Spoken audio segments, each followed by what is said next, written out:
Assalamualaikum warahmatullahi wabarakatuh.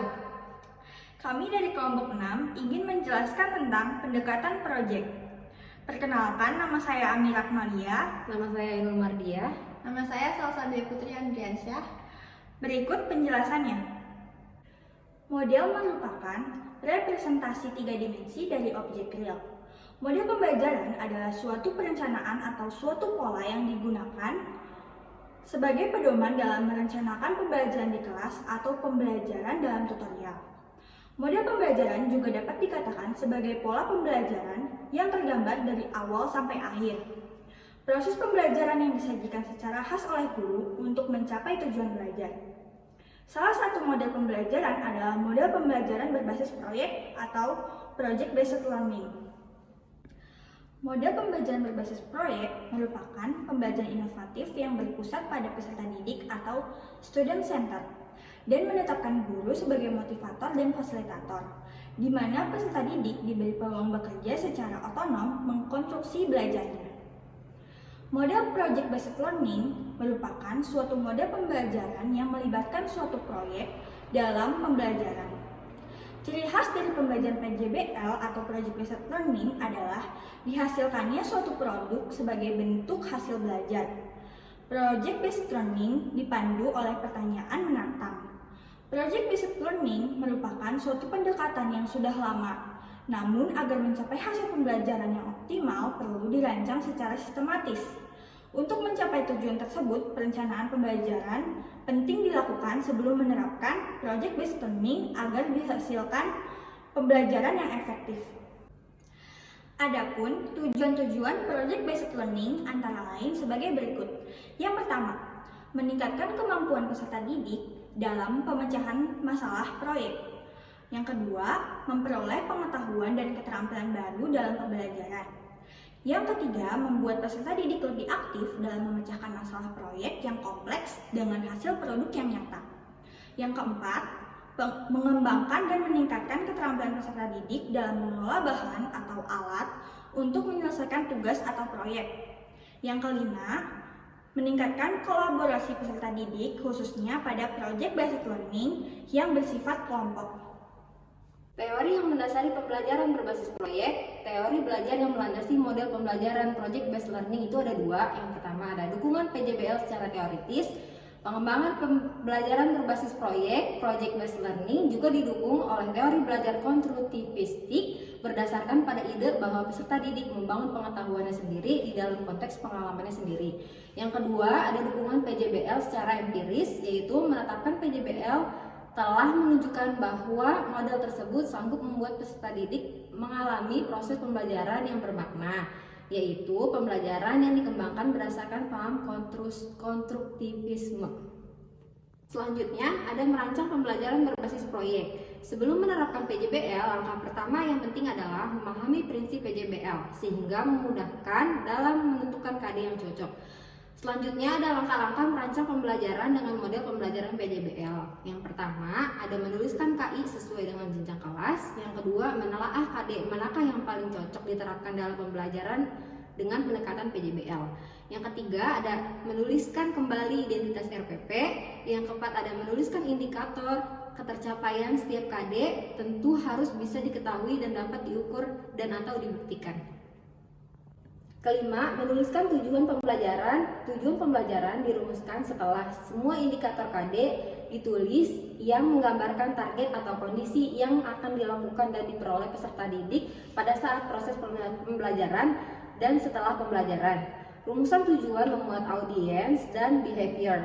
Namun lebih lengkap sangat diharapkan yaitu ABCD, yaitu ada audience, behavior, condition, dan degree. Lalu yang keenam ada menyusun materi pembelajaran. Menyusun pokok, membuat fakta, konsep, prinsip, dan prosedur yang relevan dan ditulis dalam bentuk butir-butir sesuai dengan rumusan indikator dan capaian kompetensi. Yang ketujuh ada menentukan metode pembelajaran. Metode pembelajaran dipilih mempertimbangkan karakteristik peserta didik, karakteristik materi dan tujuan pembelajaran utama harus tercermin nanti dalam langkah-langkah pembelajaran. Lalu yang ke-8 ada sumber belajar. Dengan menuliskan sumber belajar yang dapat dipakai, sumber-sumber ini alangkah baiknya apabila sudah divalidasi oleh guru dan dikemas. Lalu yang ke-9 ada langkah-langkah pembelajaran. Langkah-langkah pembelajaran harus mencerminkan model pembelajaran yang dipergunakan serta tujuan pembelajaran.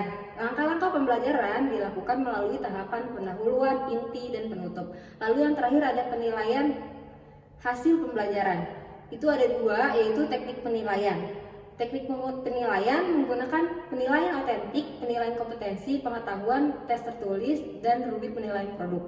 Lalu yang kedua ada instrumen penilaian. Yang pertama ada rubrik penilaian akhir produk, yang kedua ada lembar penilaian terhadap produk. Selanjutnya ada kelebihan dan kelemahan pembelajaran berbasis proyek. Kelebihannya yang pertama, meningkatkan motivasi di mana siswa tekun dan berusaha keras dalam mencapai proyek dan merasa bahwa belajar dalam proyek lebih menyenangkan daripada komponen kurikulum lain. Yang kedua, meningkatkan kemampuan pemecahan masalah dari berbagai sumber yang mendeskripsikan lingkungan belajar berbasis proyek, membuat siswa menjadi lebih aktif dan berhasil memecahkan problem kompleks. Terus yang ketiga, meningkatkan kolaborasi. Pentingnya kerja kelompok dalam proyek memerlukan peserta didik untuk mengembangkan dan mempraktikkan keterampilan komunikasi. Selanjutnya, kelemahannya yang pertama, membutuhkan banyak waktu untuk menyelesaikan masalah dan menghasilkan produk. Yang kedua, membutuhkan biaya yang cukup. Yang ketiga, membutuhkan guru yang terampil dan mau belajar. Dan yang keempat, membutuhkan fasilitas, peralatan, dan bahan yang memadai. Adapun prinsip-prinsip pembelajaran berbasis proyek, yaitu yang pertama ada prinsip sentralisitis, yaitu menegaskan bahwa kerja proyek based learning merupakan esensi dari kurikulum. Model ini merupakan pusat strategi pembelajaran di mana peserta didik mengalami dan belajar konsep-konsep inti suatu disiplin ilmu melalui proyek. Terus yang kedua itu ada prinsip pendorong, yaitu kerja proyek berfokus pada pertanyaan atau permasalahan yang dapat mendorong peserta didik untuk berjuang memperoleh konsep atau prinsip utama suatu bidang tertentu. Nah, yang ketiga yaitu prinsip investigasi konstruktif, yaitu merupakan yang mengarah kepada pencapaian tujuan yang mengandung kegiatan inquiry, pembangun konsep, dan resolusi. Dalam investigasi membuat proses perancangan, membuat keputusan, penemuan masalah, pemecahan masalah, discovery, dan pembentukan model. Yang keempat, ada prinsip otonomi. Prinsip otonomi dapat diartikan sebagai kemandirian peserta didik dalam melaksanakan proses pembelajaran, yaitu bebas menentukan pilihan tersendiri, bekerja dengan minimal supervise, dan bertanggung jawab. Nah, yang kelima, yang terakhir itu prinsip realitis proyek, yaitu merupakan sesuatu yang nyata, bukan seperti di sekolah. Pembelajaran berbasis proyek harus dapat memberikan perasaan realistis kepada peserta didik, termasuk dalam memilih topik, tugas, peran konteks kerja, kolaborasi kerja, produk pelanggan, maupun standar produknya. Sekian penjelasan dari kami, kurang lebihnya mohon maaf. Wassalamualaikum warahmatullahi wabarakatuh.